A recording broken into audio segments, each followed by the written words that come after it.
Veg biryani ఇంట్లోనే టేస్టీగా ఎలా ప్రిపేర్ చేసుకోవాలో ఈ వీడియోలో చూపిస్తాను చూడండి. కుక్కర్లోకి 2 టేబుల్ స్పూన్ల ఆయిల్ అయితే తీసుకున్నాను. ఆయిల్ బాగా హీట్ అవ్వాలి. ఆయిల్ బాగా హీట్ అయిన తర్వాత మీ దగ్గర ఉన్న బిర్యానీ దినుసులు అయితే యాడ్ చేసుకోండి. బిర్యానీ దినుసులతో పాటు మిరియాలు కూడా నేను యాడ్ చేసుకుంటున్నాను. షాజీరా కూడా 1 టీ స్పూన్ యాడ్ చేసుకోవాలి. ఇప్పుడు బిర్యానీ ఆకును కూడా యాడ్ చేసుకుంటున్నాను. ఇప్పుడు అన్నీ బాగా ఫ్రై అయ్యే వరకు ఫ్రై చేసుకోవాలి. కొంచెం ఫ్రై అయిన తర్వాత మిర్చి అనేది యాడ్ చేసుకోవాలి. ఇప్పుడు మిర్చిని కూడా బాగా ఫ్రై చేసుకోవాలి. ఇప్పుడు కట్ చేసి పెట్టుకున్న క్యారెట్ని, బంగాళదుంపని యాడ్ చేసుకోవాలి. ఇవి కూడా బాగా ఫ్రై చేసుకోవాలి. బంగాళదుంప, క్యారెట్ ఫ్రై అయిన తర్వాత టమాటాను అయితే యాడ్ చేసుకోవాలి. ఇప్పుడు టమాటా మెత్తగా అయ్యే వరకు వేయించుకోవాలి. ఇప్పుడు కొంచెం ఉప్పు అనేది యాడ్ చేసుకుంటున్నాను, ఎందుకంటే ఆ టమాటా ముక్కలు అన్నీ కొంచెం మెత్తగా ఉడికిపోతాయి ఉప్పు వేస్తే. అందుకే ఫస్ట్లో కొంచెం ఉప్పు అయితే యాడ్ చేసుకుంటున్నాను. అన్నీ బాగా ఉడికిపోయిన తర్వాత అల్లం పేస్ట్ అయితే 1 స్పూన్ యాడ్ చేసుకుంటున్నాను. కార్తీక మాసం కాబట్టి ఉల్లి వెల్లుల్లి అయితే యూజ్ చేయట్లేదండి. మీరు యూజ్ చేసే వాళ్ళైతే అల్లం వెల్లుల్లి పేస్ట్ అయినా యాడ్ చేసుకోవచ్చు, కానీ నేను యూజ్ చేయట్లేదు కాబట్టి అల్లం పేస్ట్ మాత్రమే వేసుకున్నాను. ఇప్పుడు ముక్కలన్నీ మెత్తబడ్డ తర్వాత స్పైసెస్ అనేవి యాడ్ చేసుకోవాలి. 1 స్పూన్ ధనియాల పౌడర్ అయితే యాడ్ చేసుకుంటాం. ఇప్పుడు కారం టేస్ట్కి తగ్గట్టు యాడ్ చేసుకోండి. ఇప్పుడు ఇంట్లో ప్రిపేర్ చేసుకున్న garam masala 1 teaspoon add చేసుకున్నాను. ఇప్పుడు అన్నీ బాగా కలిసేలా కలుపుకోవాలి. పచ్చివాసన పోయే వరకు ఉడికించుకోవాలి. ఇప్పుడు 1 కప్పు పెరుగు అయితే యాడ్ చేసుకోవాలి. పెరుగు అనేది టేస్ట్ ఇస్తుందండి బిర్యానీకి, అందుకే యాడ్ చేసుకున్నాను. లేదు మాకు ఇష్టం లేదనుకుంటే స్కిప్ చేసుకోవచ్చు. పెరుగు కూడా 2 మినిట్స్ వరకు ఫ్రై అయ్యేలా చూసుకోండి. తిప్పుకుంటూ ఉండాలండి, లేకపోతే అడుగంటుతుంది.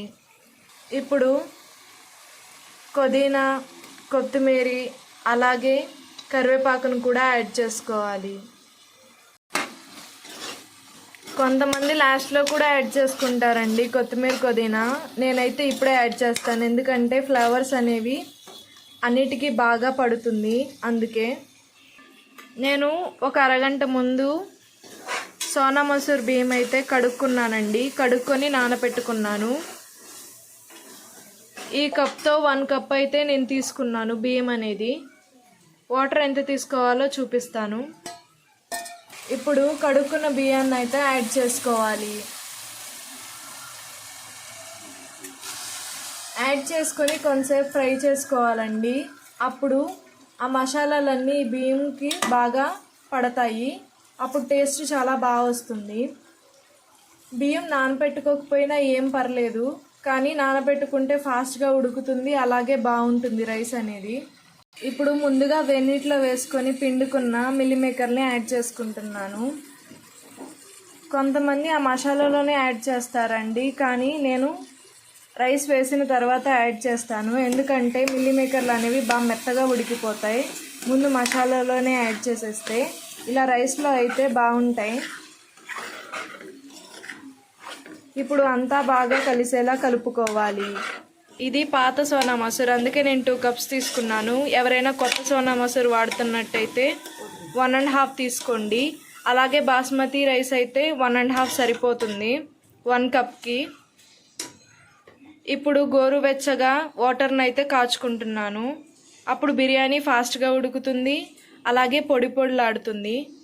హాట్ వాటర్ అనేది వేసుకుంటే, లేదు అనుకున్న చన్నీళ్ళైనా యాడ్ చేసుకోవచ్చు. ఇప్పుడు గోరువెచ్చని వాటర్ అయితే యాడ్ చేసుకుంటున్నాను. ఇప్పుడు అన్నీ బాగా తిప్పుకోవాలి. ఇప్పుడు స్పైసెస్ అనేవి తగ్గితే యాడ్ చేసుకోండి.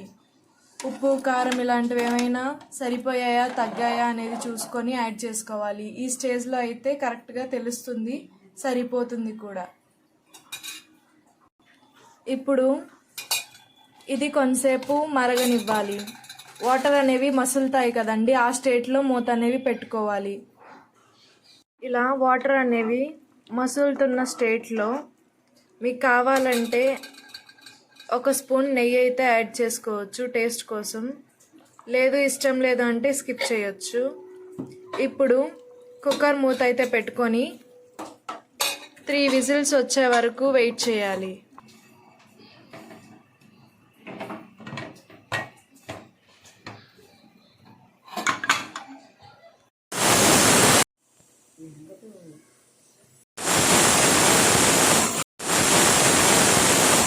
చూసారు కదా ఎంత చక్కగా బిర్యానీ అయితే ప్రిపేర్ అయిపోయిందో.